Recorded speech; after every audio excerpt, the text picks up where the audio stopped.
예, 최고위원 황명필입니다.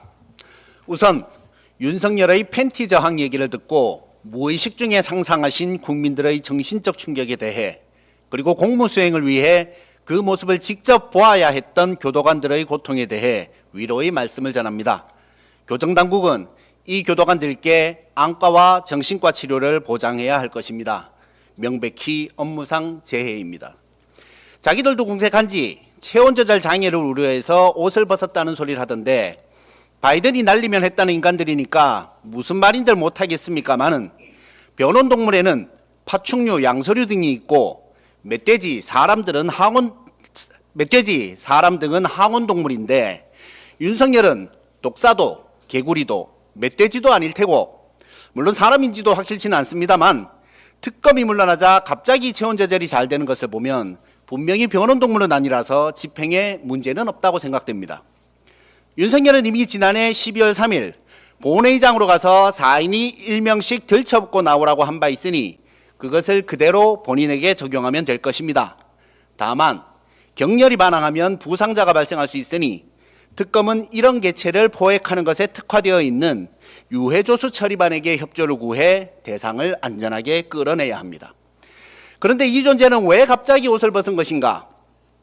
지난 1월 3일 윤석열이 종종 조언을 구해온 극우 유튜버 고성국은 자신의 유튜버 채널에서 특검이 체포하러 오면 알몸으로 버티라고 한 바 있습니다. 이자는 국민 말은 더럽게도 안 들으면서 김건희와 극우 유튜버 말은 참 잘 듣습니다. 예전에 카우치라는 문제그룹이 있었습니다.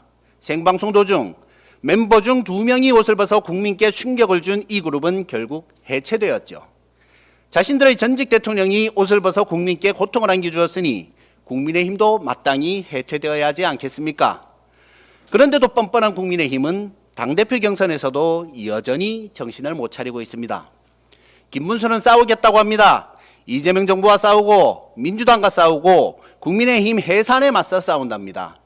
민중당 출신의 위험이랄까 투지가 좋습니다만 잘못에 대한 반성은 하나도 없습니다. 장동혁은 계엄했다고 내란한 거냐며 따집니다. 탄핵 반대가 계엄 옹호는 아니라고 언제까지 사과할 거냐고 합니다. 윤희숙 혁신위원장이 처음으로 공개 사과하자마자 언제까지 사과만 하는가 하며 혁신위를 비판하더니 무슨 사과를 얼마나 했다고 이런 소리를 하는지 어안이 벙벙합니다. 일본한테 배웠나 싶습니다. 주진우는 찬탄과 반탄이 서로 자신들이 당선되면 상대를 쫓아내겠다고 하는데 자신이 당선되어 양측을 중재하겠다고 합니다. 네, 박쥐의 역할을 하겠다는 것이죠.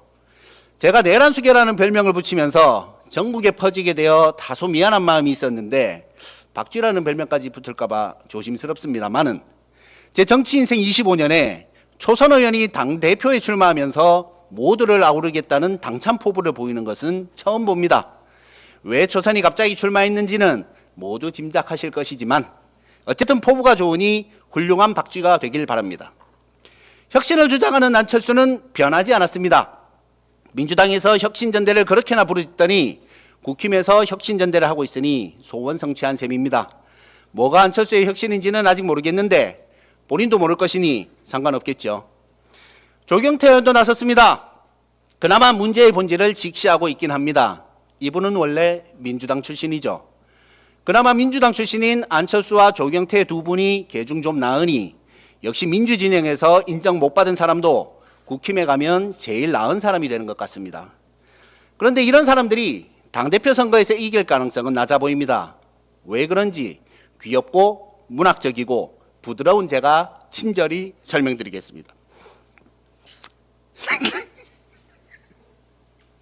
옆에서 웃으시니까 방송사고가 네. 가끔씩 방송사고가 있어요. 좋죠.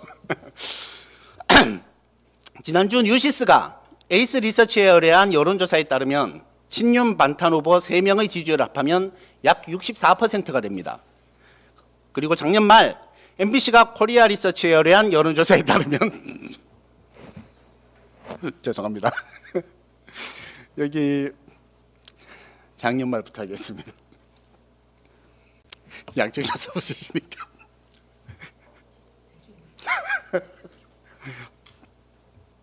그리고 작년 말 MBC가 코리아 리서치에 의뢰한 여론조사에 따르면 국민의힘 지지층 중 부정선거 음모론을 믿는 응답이 65%죠. 결국 국민의힘이 신나게 비상식적인 부정선거론을 지피며 정치에 이용해온 결과로 당내에서 상식은 사라지고 음모와 선동만 남았습니다. 이런 당원들의 투표가 80% 반영되니 국민의힘의 미래가 있겠습니까? 자업자득입니다. 어쩌면 당대표 선거가 끝난 후 당내에서도 부정선거 주장이 나올지 모르겠습니다. 원래 주특기잖아요. 어차피 기대는 없지만 국민들의 스트레스를 생각해 한 가지만 부탁합니다.